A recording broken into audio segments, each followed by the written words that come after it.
जय हिंद फ्रेंड्स, आप सभी भाइयों एवं बहनों का हार्दिक स्वागत है आपके अपने YouTube channel study universe with Akash पे।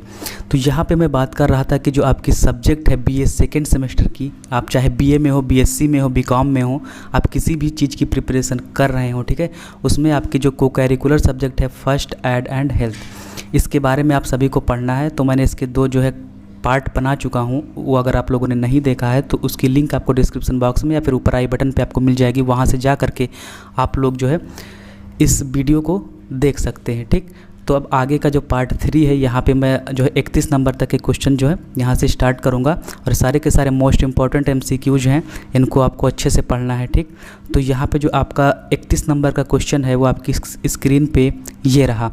क्या कह रहा है कि सूचीबद्ध करें कि फास्ट का क्या अर्थ होता है।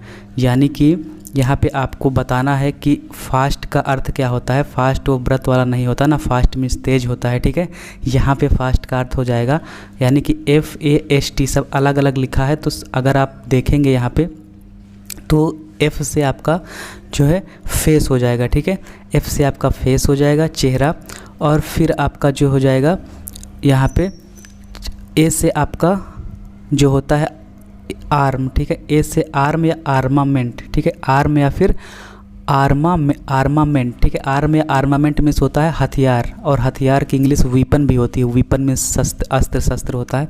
और एस से आपका हो जाएगा यहाँ पे स्पीच। ठीक है, एस से हो जाएगा भाषण और स्पीच, और टी से क्या हो जाएगा टाइम। ठीक है, तो इसका जो पूरा का पूरा अगर आप अर्थ निकालेंगे फास्ट का, तो यहाँ पे इसका जो अर्थ बन जाएगा वो क्या बन जाएगा आपका चेहरा, हथियार, भाषण और समय। चेहरा, हथियार, भाषण और समय, जो ऑप्शन है वो कौन सा है, फर्स्ट।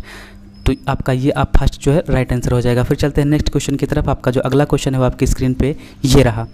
CPR के प्रत्येक चक्र के लिए आपको कितने संपीड़न और श्वास लेना चाहिए। अगर मैंने बताया था CPR जो है अलग वीडियो बनाऊंगा इसका, तो CPR अब आप लोग देख लीजिए यहाँ पे CPR होता क्या है।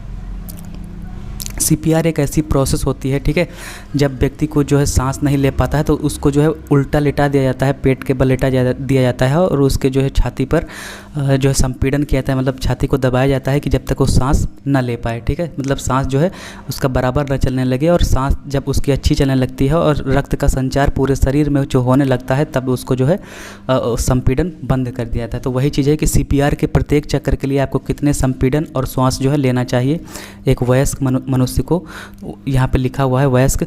तो इसका जो राइट आंसर आपका हो जाएगा वो क्या हो जाएगा कि 30 संपीड़न, यानी कि 30 बार उसको दबाना चाहिए, 30 संपीड़न और 2 श्वास उसको लेना चाहिए। ठीक है, तो इसका आपका राइट आंसर हो जाएगा सा। ठीक है, 30 संपीड़न और 2 श्वास। ठीक है, उम्मीद करता हूँ कि आपको समझ में आ रहा होगा। अगर जो है वीडियो समझ में आ रहा हो तो आप प्लीज़ वीडियो को लाइक कर दीजिएगा, चैनल को सब्सक्राइब कर लीजिए, क्योंकि आपका भाई आपके लिए इतना मेहनत करता है तो आपका भी हक बनता है। ठीक है, आप लोग लाइक भी कर सकते हो। ठीक, तो यहाँ पे आपका जो राइट आंसर हो जाएगा वो क्या हो जाएगा आपका सा। फिर चलते हैं, आपका जो अगला क्वेश्चन है वो आपकी स्क्रीन पे ये रहा। क्या कह रहा है कि एक यात्री को, कोई यात्री है, मान लीजिए आप ही एक जो है यात्रा कर रहे हैं, तो उसको आपको मधुमक्खी ने काट लिया।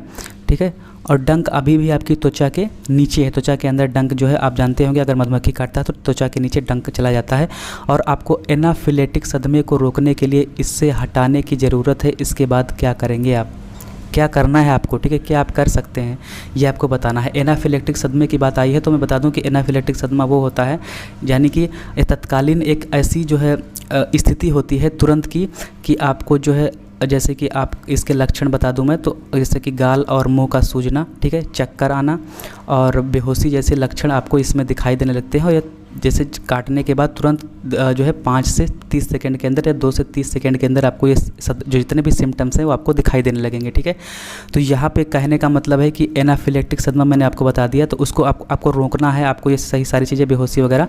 तो आप क्या करेंगे, तो सबसे पहले आपको क्या करना है इसमें, सबसे पहले स्टेराइल चिमटी एक आती है, स्टेराइल चिमटी की एक जोड़ी का उपयोग करना है आपको, और स्टिंगर मतलब डंक, स्टिंगर का जो स्टिंगर इंग्लिश मीनिंग है, और स्टिंगर का मतलब क्या होता है डंक। ठीक है, तो आपको यहाँ पे डंक को हटा देना है। ठीक है, स्टिंगर की सहायता से, सॉरी स्टिंगर मतलब डंक को आपको हटा देना है, किसकी सहायता है, स्टेराइल चिमटी की सहायता से। ठीक है, तो ये आपका राइट आंसर हो जाएगा ए। चलते हैं नेक्स्ट क्वेश्चन की तरफ। नेक्स्ट क्वेश्चन आपकी स्क्रीन पे फ्रेंड्स क्या कह रहा है कि एक व्यक्ति को पीनट बटर से एलर्जी है। मान लीजिए कोई व्यक्ति, हम ही व्यक्ति हैं, आप हैं, हमको पीनट बटर से एलर्जी है और हम एनाफिलेक्टिक सदमे में जा रहे हैं। हमको एनाफिलेक्टिक सदमा मैंने अभी बताया कि जैसे कि सांस लेने में तकलीफ होना या फिर चक्कर आना या फिर बेहोशी की हालत में जा रहे हैं या फिर गले और मुँह में सूजन आपको आ रही है। तो ये जो लक्षण होते हैं 2 से 30 सेकेंड के अंदर दिखने लगते हैं, ठीक है, 2 से 30 मिनट के अंदर दिखने लगते हैं। तो इसके बाद आप क्या करेंगे, आप कैसे उसको एनाफिलेक्टिक सदमे में जाने से रोक सकते हैं। तो इसमें आपको कुछ भी नहीं करना, आप ऑप्शन नंबर 7 जो है चिकित्सीय व्यवस्था कर लेना है, यानी कि आप कुछ नहीं कर सकते, ठीक है। अब अगर आप एनाफिलेक्टिक सदमे में जा रहा है तो आपको कुछ नहीं करना, आप उसको डॉक्टर के पास, चिकित्सक के पास ले जाएंगे, ठीक है, चिकित्सीय व्यवस्था करेंगे। नेक्स्ट है कि ABC का क्या अर्थ होता है। वो वाला ABC नहीं है जो ABCD इंग्लिश के अल्फ़ाबेट होते हैं। ABC का मतलब है कि ब्रीदिंग से होता है, यानी कि सांस लेने से मतलब है, जैसे ब्रीद इन और ब्रीद आउट, यानी सांस को अंदर लेना, सांस को बाहर छोड़ना, ये अनुलोम विलोम की प्रक्रिया होती है, श्वास प्रश्वास की प्रक्रिया होती है। तो ये ABC का मतलब क्या होता है, ब्रीदिंग से होता है, ठीक है। फिर अगला जो क्वेश्चन है आपकी स्क्रीन पे ये रहा कि एक वयस्क, मान लीजिए कोई वयस्क व्यक्ति है, ठीक है, उसको छाती को संकुचित करते समय हम कितना छाती को दबाएंगे, छाती को अगर दबाना है तो कितना दबाएंगे। ऐसा थोड़ी ना करेंगे कि मान लीजिए किसी वयस्क मनुष्य की छाती को अगर आप दबा रहे हैं, उसके चेस्ट को दबा रहे हैं, तो आप इतना दबा दें कि उसका जो है फेफड़ा उफड़ा निकल के बाहर आ जाए, ठीक है, ऐसा नहीं करना आपको। तो कितना दबाना है आपको पता होना चाहिए। तो आपको कितना दबाना है, केवल 4 से 5 सेंटीमीटर आपको दबाना है, 4 से 5 सेंटीमीटर, क्योंकि जो चेस्ट होता है वो मैक्सिमम 4 से 5 सेंटीमीटर फूल सकता है। मैक्सिमम का मतलब है फूल तो जो है फूल या दब सकता है कितना, 6 से 7 भी हो सकता है किसी किसी का, लेकिन 5 सेंटीमीटर बहुत होता है, ठीक है। तो बेहोश हताहत से निपटने के दौरान, यानी कि बेहोशी से आप निपटने के दौरान क्या जांच करनी चाहिए कि सामान्य श्वास के लिए कितने सेकंड आपको जांच करनी चाहिए। तो सामान्य श्वास के लिए आपको ओनली 10 सेकंड आपको जांच करनी है, बस। कितने सेकंड, अधिकतम 10 सेकंड तक। फिर जो अगला क्वेश्चन है आपकी स्क्रीन पर ये रहा कि डैश डैश डैश नाड़ी होना, कैसी नाड़ी होना मेडिकल शॉक का संकेत है। तो धीमी तेजी या फिर तो तेजी नाड़ी, यानी कि अगर आपकी नाड़ी तेज चल रही है तो ये जो है मेडिकल शॉक का एक संकेत है, यानी कि आपको मेडिकल शॉक के लक्षण दिख रहे हैं, ठीक है। अब इसमें ऑप्शन जो है फंसाने के लिए आपको देखो क्या दे रहा है, धीमी भी है, तेजी भी है, और उसमें लिखा हुआ कि कोई नहीं। तो इसमें से कोई तो होगा, मान लीजिए कोई चलो नहीं होगा, लेकिन फिर उपयुक्त तो सभी भी दे रहा है, यानी कि कोई भी नहीं है फिर उपयुक्त तो सभी, ऐसा कभी संभव नहीं है, ठीक है। तो ये आपको फंसाने के लिए दे रहा है। तो ऑप्शन इसका तेज़ी से हो जाएगा। डार्ट क्या है, अब डार्ट वो वाला मत समझिएगा कि ये जो डार्ट रख दिया हमने, ये तो एक बिंदु होता है, ठीक है, इसे बिंदु कहते हैं। डार्ट का मतलब ये होता है कि जैसे मान लीजिए सपोज दैट ये आपका एक ग्लास है, ठीक है, मेरी जो है ड्राइंग इतनी अच्छी नहीं है, आप लोग समझने के लिए मैं बता रहा हूँ यहाँ पे, ठीक है। तो ये आपका जो है एक डार्ट है, ठीक है, सॉरी, ये आपका ग्लास है। ग्लास में मान लीजिए तरल और गैस कुछ भी भरा है, तरल या गैस। अब यहाँ पे मान लीजिए इसका जो तरल है वो यहाँ पे छलक गया, ठीक, छलकने के बाद मान लीजिए ये आपका यहाँ पे हैंड है, ठीक है, ये आपका जो है क्या है, ये आपका हैंड है, ठीक है।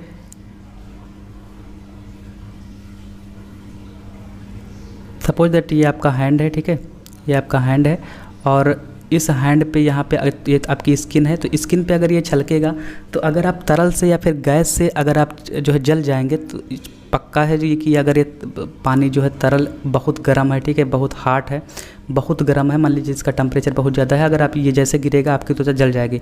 तो अगर आप तरल से या फिर गैस से जलेंगे तुरंत ये कौन सी प्रक्रिया हो जाएगी, डार्ट, ठीक है।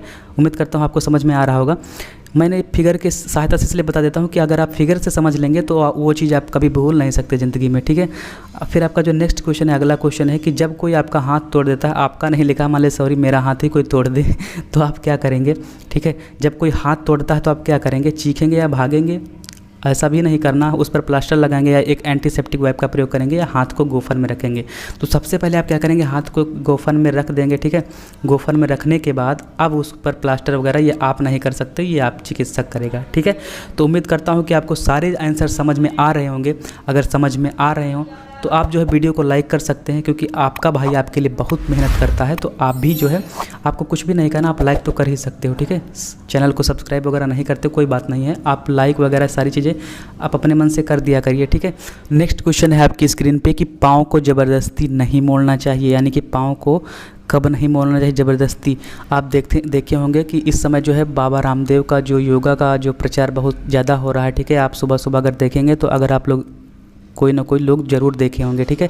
तो वो बहुत सारे योगासन बताते हैं, ठीक है, मयूरासन, पद्मासन, शीर्षासन, सूर्य नमस्कार हो गया, ठीक है, अनुलोम विलोम, कपालभाति, बहुत सारे जो बताते हैं।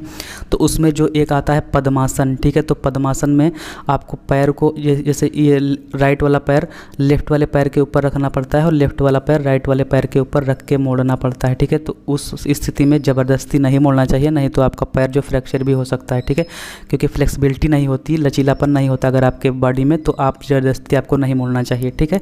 तो ये आपका राइट आंसर बा हो जाएगा, पद्मासन।